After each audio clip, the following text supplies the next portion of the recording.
जैसे कि पहले के राजाओं का यह एक प्रिय मनोरंजन के साधन होते थे। तोता बना राजा रुद्रसेन को उन सभी के आने का आभास हुआ। उन्होंने गंभीर स्वर में राजकुमारी रूपवती से कहा, जो गाने बजाने वाले आज दरबार में आए हैं, उनमें से जो ढोलकियां हैं वही तांत्रिक साधु है जो मुझे तोता बना डाला, और जो 7 नर्तकी बनी औरतें हैं वह मेरी 7 पत्नियां हैं। जैसा कि तुम जानती हो कि तुम्हारे पिता को संगीत और नृत्य कितना पसंद है, वह सभी मिलकर तुम्हारे पिता को अपने संगीत और नृत्य से प्रसन्न करेंगे और फिर मुझे इनाम के रूप में मांगेंगे और राजा उनको दे देंगे और वह मुझे ले जाकर मार देंगे। यह सुनकर राजकुमारी पूरी तरह से घबरा गई, लेकिन राजा रुद्रसेन ने समझाया कि सुनो राजकुमारी, जब राजा आदेश दे कि तोते को लाया जाए तुम तब तक मुझे मत देना। जब तक राजा स्वयं ही ना आए तुमसे मुझे मांगने के लिए, फिर भी मुझे मत देना। और इनकार करते हुए तुम उनसे कहना, मैं आपको तोता किसी भी कीमत पर नहीं दूंगी। और जब राजा जिद पर उतर जाए तब गुस्से में आकर मेरा पिंजरा जमीन पर फेंक देना। उसके बाद मैं अपना रास्ता खुद निकाल लूंगा। यह सुनकर राजकुमारी रूपवती ने सिर हिलाया और कहा, हे मेरे प्राण प्रिय, जैसा आप कहें, पर मैं आपको खोना नहीं चाहती। आपसे बहुत प्रेम करती हूँ। आपको कुछ भी हुआ तो किसी को नहीं छोड़ूंगी। उधर दरबार में जब संगीत का ध्वनि गूंज उठी और रानियां बनी नर्तकी नृत्य करने लगी, राजा उसका बहुत आनंद लिया और बहुत प्रसन्न होकर देखने लगा। नृत्य संगीत समाप्त हुआ। प्रसन्नता से भरे राजा उन सभी से कहते हैं, तुम सभी की जो इच्छा वह मांग सकते हो। तब ढोलकिया बना तांत्रिक साधु बिना देर किया बोला, हे महाराज, जो तोता आपने कुछ दिनों पहले खरीदा है वह हमें दे दीजिए। राजा बिना कुछ सोचे कहा, ठीक है, और उसने अपने मंत्री को आदेश दिया कि जाओ उस तोते को लेकर आओ। मंत्री सीधा राजकुमारी रूपवती के पास पहुंचा और बोला, राजकुमारी, महाराज ने आदेश दिया है, कृपया वह तोता दे दीजिए। राजकुमारी ने सख्त स्वर में कहा, नहीं दूंगी। मंत्री बोला, कृपया हठ मत कीजिए, यह राजा का आदेश है। राजकुमारी ने कहा, तो आप जाइए और मेरे पिता को खुद यहाँ भेजिए, वही आएंगे, तभी मैं तोता दूंगी। ये सुनकर मंत्री चुपचाप लौट गया और मंत्री दरबार पहुंचकर राजा को सारी बात बताई।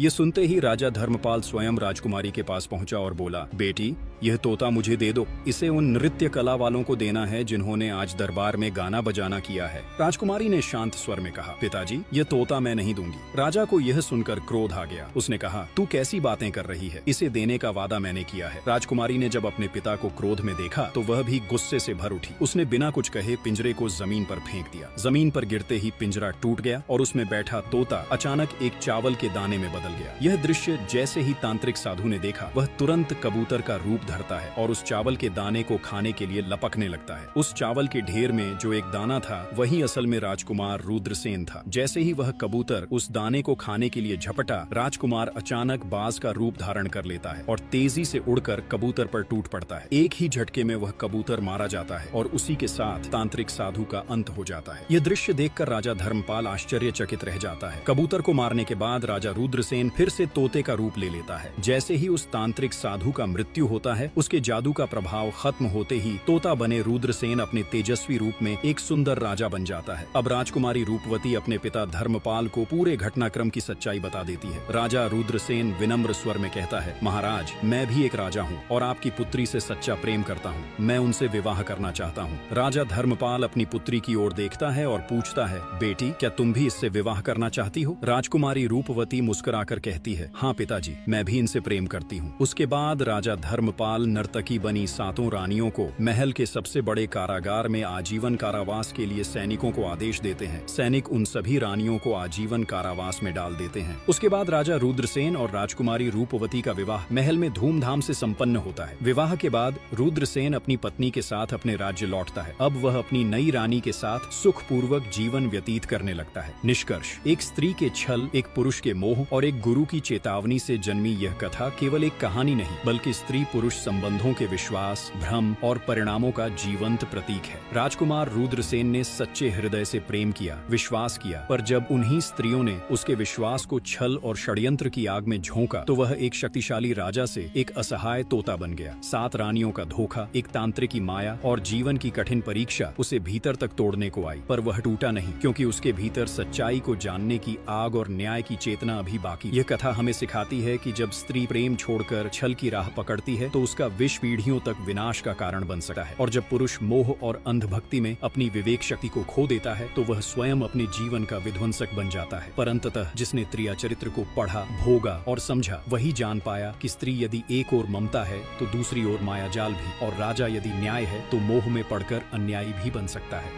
यही इस कथा की अमर चेतावनी है।